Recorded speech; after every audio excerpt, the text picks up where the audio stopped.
Lorsque nous recevons la parole, Dieu suscite des circonstances pour nous introduire dans l'expérience de chaque parole reçue.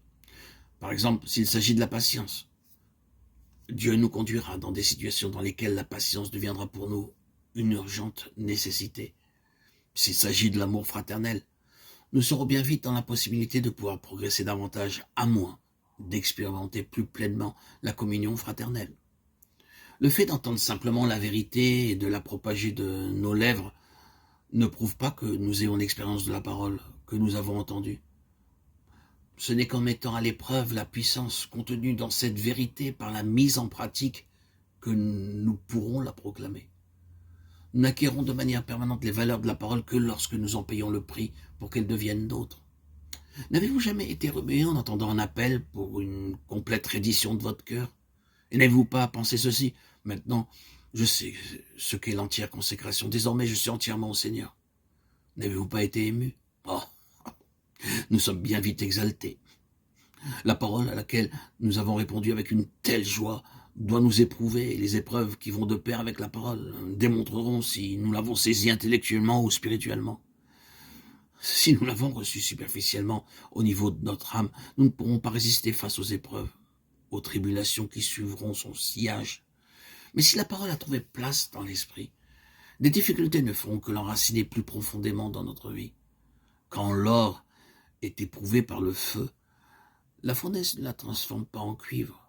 Le feu ne modifie pas sa nature, il ne fait que l'affiner. La simple dorure sera détruite par le feu, et la véritable nature du métal qu'elle recouvrait apparaîtra alors. Souvenons-nous bien que, quelle que soit la mesure de la parole de Dieu que nous avons acquise intellectuellement et quelle que puisse être la puissance avec laquelle nous pouvons l'exposer, cette parole ne deviendra vraiment nôtre que lorsque nous aurons permis à la croix d'œuvrer en nous avec elle.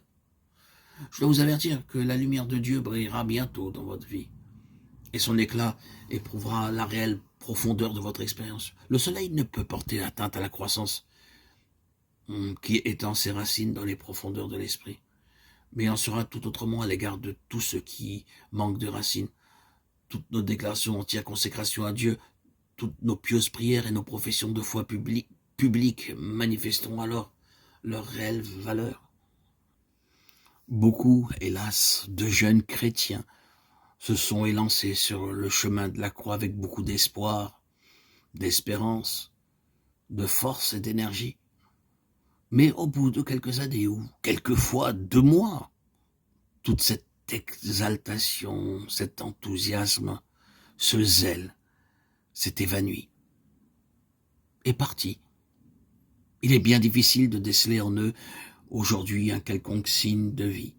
Le Seigneur ne se limite pas seulement à nous avertir par cette parabole de Marc 4, 16, 17. Il explique la cause du problème. Les autres, pareillement, reçoivent la semence dans les endroits pierreux quand ils entendent la parole. Ils la reçoivent d'abord avec joie, mais n'ont pas de racine en eux-mêmes. Ils manquent de persistance. Et dès que survient une tribulation, une persécution à cause de la parole, ils y trouvent une occasion de chute.